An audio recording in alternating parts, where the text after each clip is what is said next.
یعنی اگر بیٹیاں خدا نخواستہ اتنی زحمت ہوتی، خدا نخواستہ یہ بوجھ ہوتی، کوئی اور پرابلم ہوتی، تو آپ دیکھیے کہ ہمارے پیغمبر صلی اللہ علیہ وآلہ وسلم جو کہ اللہ تعالیٰ کے سب سے محبوب ترین بندے ہیں، اللہ تعالیٰ انہیں بیٹیاں عطا نہ کرتا اگر ایسا ہوتا تو۔ اللہ تعالیٰ نے انہیں بیٹے عطا کیے، اور بیٹے عطا کرنے کے بعد بچپن میں ہی بیٹے واپس لے لیے، لیکن بیٹیاں انہیں عطا کی اور بیٹیاں ہمیشہ ان کے ساتھ رہیں۔ اور آپ دیکھیں کہ آپ نے جیسے کسی نے یہاں پر کہا کہ جی ایسا لگتا ہے کہ بیٹی ہوتی ہے تو سر جھک جاتا ہے، کبھی ایسا ہو ہی نہیں سکتا کہ اللہ تعالیٰ اپنے پیغمبر کا نعوذ باللہ جو ہے وہ سر جھکا دیتا، نہیں ہو سکتا تھا۔ اللہ تعالیٰ نے انہیں بیٹیاں عطا کی اور معاشرے کو یہ دکھایا کہ بیٹیاں جو ہوتی ہیں وہ رحمت ہوتی ہیں، زحمت نہیں ہوتی۔ میں آپ کو ایک اور بات بتاؤں کہ نبی اکرم صلی اللہ علیہ وآلہ وسلم نے فرمایا، ایک مرتبہ آپ صحابہ کے درمیان بیٹھے تھے، آپ نے فرمایا کہ جس شخص نے 3 بیٹیاں جس کی ہوں اور انہوں نے اس شخص نے اس کی بہترین پرورش کی، اللہ تعالیٰ جو ہے وہ جنت میں اسے اس طرح سے رکھے گا کہ گویا وہ میرے ساتھ ایسے ہوگا جیسے یہ 2 انگلیاں ہیں، یعنی میں اور وہ ایک ساتھ اتنے ساتھ قریب ہوں گے۔ تو پھر کسی دوسرے نے کہا کہ یا رسول اللہ اگر 2 بیٹیاں ہوں، تو آپ نے فرمایا 2 بیٹیوں کے لیے بھی ایسا ہی ہوگا، اور ایک اور روایت میں آتا ہے کہ اگر 1 بیٹی کسی نے پرورش کی تو اس کے لیے بھی ایسا ہی ہے۔ تو بات دراصل یہ ہے کہ ہمیں جو ہے نا اس طرح سے اویئرنیس دینے کی ضرورت ہے۔ اور ایک بات اور بتا دوں کہ آج سے کوئی 10 سال 15 سال 20 سال پہلے جو پرابلمز اس طرح سے سوچی جاتی تھی ہوتی تھیں، اب اس میں کمی ضرور آئی ہے۔ یعنی میں نے واقعی ایسے لوگ بھی دیکھے ہیں کہ جو بیٹیوں کی پیدائش پر بھی خوشی مناتے ہیں اور بیٹیوں کی پیدائش پر بھی ایک دوسرے کو مبارکباد دیتے ہیں، مٹھائی تقسیم کرتے ہیں۔ اس میں کمی ضرور آئی ہے، اور یہ کمی کیوں آئی ہے؟ یہ اویئرنیس کی وجہ سے۔ آپ کو جیسے پڑھے لکھے لوگ، میرا اپنا پرسنل ایکسپیرینس ہے کہ میری جو سب سے چھوٹی بہن جب پیدا ہوئی تھی، مطلب شی از 8 آن نمبر، لیکن اس کی جب پیدا ہوئی تو میرے والد صاحب نے بھی مٹھائیاں بانٹی اور بڑے خوش ہوئے تھے۔ ایک کالر ہمارے ساتھ موجود ہیں، رافع چودھری۔ السلام علیکم رافع۔ جی السلام علیکم، میں ملک عظیم بات کر رہا ہوں۔ جی عظیم آپ بتائیں۔ میرا کویشچن یہ تھا کہ میم بڑا اچھا پروگرام لگا ہے، میں وٹنس کر رہا ہوں۔ اب پرابلم یہ ہے کہ جی میری ایک بیٹی ہے ایک بیٹا ہے، اب میں بیٹی کو فیور زیادہ کرتا ہوں، میری میسج جو ہے بیٹے کو فیور زیادہ کرتی ہیں، اور یہ انفارچونیٹ ہے کہ جی جو بھی ڈرامے آج کل چل رہے ہیں ٹی وی پہ، ہمیشہ ساس کو دکھایا جاتا ہے کہ وہ بہو کے ساتھ زیادتی کرتی ہے، بالکل، اور جو سسر ہوتا ہے وہ بہو کو بیٹی کی طرح لیتا ہے۔ یہ انوائرمنٹ جو ایسی کریٹ کی جا رہی ہے، اس کو کائنڈلی روکا جائے۔ جی اس کو ہمیں یقیناً ہم ہی روکنا ہے، اور ہم لوگ اس طرح کے پروگرام بھی ڈیزائن کرتے ہیں کہ اس قسم کے جو ہمارے معاشرے میں چیزیں ہیں وہ ختم ہو جائیں۔ ایک اور کالر ہے رافعہ چودھری۔ السلام علیکم رافعہ۔ وعلیکم السلام۔ جی رافعہ بتائیں کیا بات کرنا چاہتی ہیں؟ ہاں جی میں یہ کہنا چاہتی ہوں کہ ہم مطلب یہ جو ابھی بھائی صاحب نے بتایا نا کہ یہ دکھایا جاتا ہے، اس کو روکیں، اس کو بے شک آپ روکیں، لیکن یہ صرف اس لیے دکھایا جاتا ہے کہ دیکھیں ہمارے معاشرے میں یہ سب کچھ ہو رہا ہے اور یہ ہوتا بھی ہے، جو بھی ڈراموں میں دکھایا جاتا ہے یہ ہماری ہی اسٹوری ہوتی ہے۔ اب میری دیکھیں، میری پہلی بیٹی پیدا ہوئی ماشاءاللہ، میرے ہسبینڈ نے سسرالیوں نے بہت خوشیاں منائی، اللہ پاک نے اگلے سال مجھے دوسری بیٹی دے دی اور اس کا انعام مجھے طلاق کی صورت میں مل گیا۔ یہ دیکھیں ویسے مسرت صاحبہ کہ بڑی انہوں نے بات کی، اس پر میں آپ سے بات کروں گی، لیکن یہاں پہ ایک چھوٹا سا لینا ہے بریک، اور بریک جو ہے ہم کہیں پہ ہم باتیں کریں گے، لیکن آپ کہیں پر مت جائیے گا، دیکھتے رہیے صبح سویرے پاکستان۔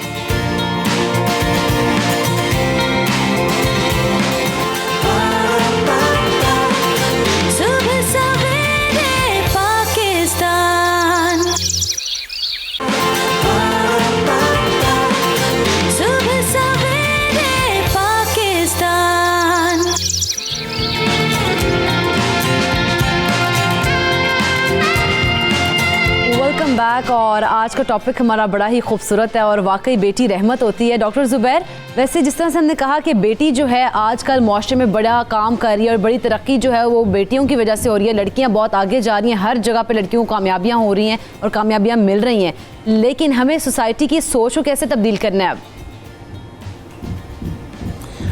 میرا خیال میں اب ہم اس سلوشن کی طرف آ جاتے ہیں اور دیکھیں کہ کس طرح سے اسے تبدیل کرنا ہے۔ میں سمجھتا ہوں کہ یہ بہت سارے فیکٹر ہیں، یہ ملٹی فیکٹر پرابلم ہے، اس کے اندر کوئی ایک سنگل ایشو نہیں ہے۔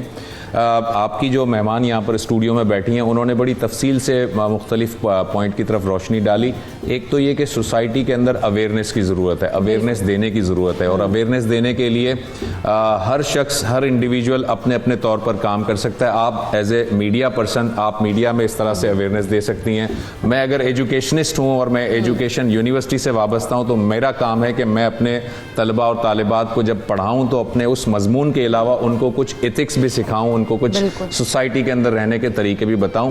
اور اس طرح سے ہر شخص اپنا اپنا کردار ادا کر سکتا ہے, اپنے ارد گرد کے لوگوں کو اویئرنیس دے سکتا ہے. نمبر 1. نمبر 2, دیکھیں اس کا جو ایک انڈائریکٹ کنیکشن ہے وہ ہماری غربت سے بھی ہے, ہماری جو ان امپلائمنٹ لیول ہے یا ہماری جو پاورٹی لیول ہے اس سے بھی ہے. کیونکہ جب ہم پاورٹی لیول میں جب بہت زیادہ نیچے جو لوگ ہوتے ہیں وہ یہ سمجھتے ہیں کہ جب بیٹا ہوگا تو وہ سائیکل کی دکان پر بٹھا دیا جائے گا تو اس سے کچھ ہمیں ارننگ ہو جائے گی, بیٹی ہوگی تو اسے جہیز دینا پڑے گا, بیٹی کو جو ہے وہ وراثت میں حصہ دینا پڑے گا. تو یہ جو چیزیں یہ کنیکٹ کرتی ہیں انڈائریکٹلی غربت کے ساتھ بھی اور ان امپلائمنٹ کے ساتھ بھی, اس کی بھی ضرورت ہے. نمبر 3, ہمیں اس کو بھی بتانے کی ضرورت ہے کہ جتنی ایجوکیشن جتنا ضروری بیٹوں کے لیے ہے اتنا ضروری, بلکہ میں سمجھتا ہوں اس سے کہیں زیادہ ضروری جو ہے وہ بیٹیوں کو بھی ایجوکیشن دینے کی ضرورت ہے. کیونکہ ایجوکیشن جب دی جائے گی تو یہ سوسائٹی میں, معاشرے میں تبدیلی آئے گی, اور یہ اوور دا نائٹ نہیں آئے گی. یہ چیزیں ہم کریں گے, اگر آج ہم کریں گے تو اگلے 5 سال 10 سال کے بعد اس کے ریزلٹس آنے شروع ہوں گے. یہ 2-3 چیزیں ہیں جو میں آپ بتانا چاہ رہا تھا. مہر, جس طرح سے ہم کہہ رہے ہیں کہ ہم خواتین کو آگے لے کے آئیں گے, کیونکہ بیٹی کو کہتے ہیں رحمت ہے, اور جب وہ ماں بنتی ہے تو اس کی پاؤں کے تلے کہتے ہیں جنت ہے, لیکن پھر بھی بے توقعی کی جاتی ہے. تو اب سوسائٹی کو ہم نے کس طرح سے چینج کرنا ہے؟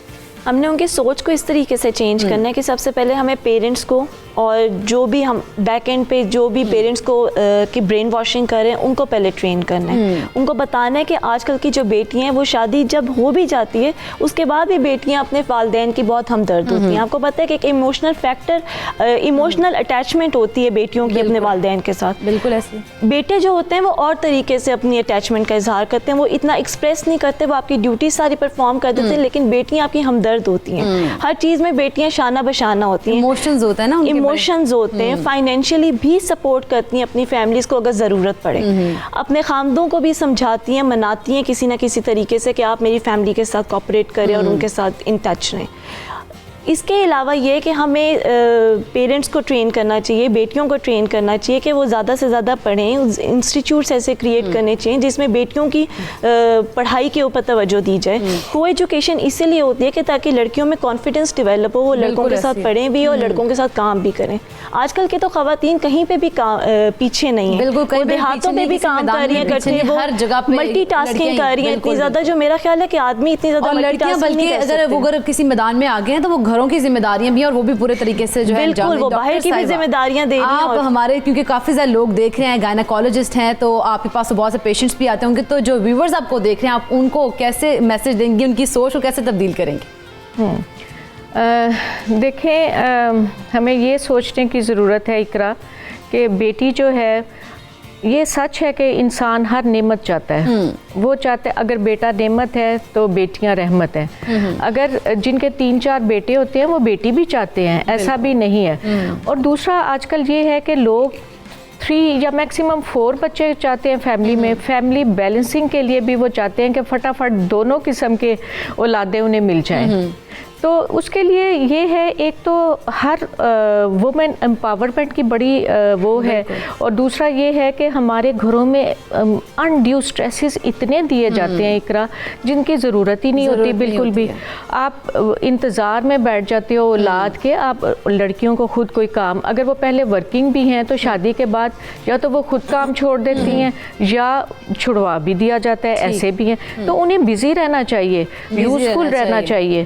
اور ہمارے یہ اس قسم کی جو سوچیں ہیں یا سوسائٹی جو ان کو سوچ دیتی ہے وہ سوچیں ان کے مائنڈ میں نہ آئے. اب میں آپ کو بتاؤں اقرا کہ میری جب پیدائش تھی تو میری امی نے رو رو کے بیٹی مانگی تھی, آلدو کہ پہلے سے ہی 3 بیٹیاں تھیں, مگر انہیں تھا کیونکہ مجھ سے پہلے ایک بیٹی کی ڈیتھ ہو گئی تھی ان کی, تو انہیں تھا اللہ میاں پلیز بیٹی دینا, اگر بیٹی نہیں دیا تو پھر مجھے کبھی چین نہیں آئے گا. تو آپ دیکھ سکتے ہیں کہ سوچ پہلے بھی لوگوں, دیکھیں کہ انہوں نے جو بیٹی اتنی دعاؤں سے لی تھی وہ کتنی کامیاب ہے آج ماشاءاللہ. تعالیٰ سے. تو یہ سوچ ابھی بھی ہے اور بدلی بھی ہے, مگر ابھی بھی رورل ایریاز میں آپ جا کے دیکھیں تو بہت ہی حالات جو ہیں وہ اچھے نہیں ہیں. لڑکیوں کی حالت جو ہے وہ وہی بات ہے کہ ایجوکیشن, اپرچونٹیز, گورنمنٹ لیول پہ ہمیں بڑا کچھ کرنا ہے کہ لوگوں پہ اتنا سٹریس نہ ہو کہ انہوں نے لائف کیسے گزارنی ہے, اور اس کے لیے بیٹوں کی ہیلپ کی ضرورت ہے ان کو.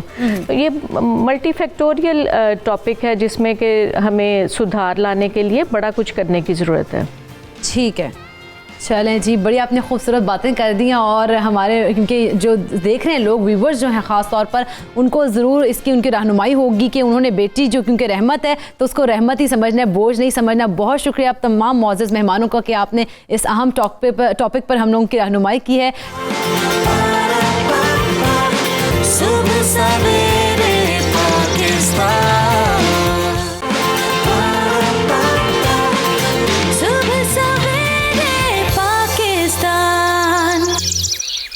شوگر کا مرض کتنا خطرناک ہے, اور خاص طور پر سردیاں آتے ہیں اس میں اضافہ کیوں ہو جاتا ہے.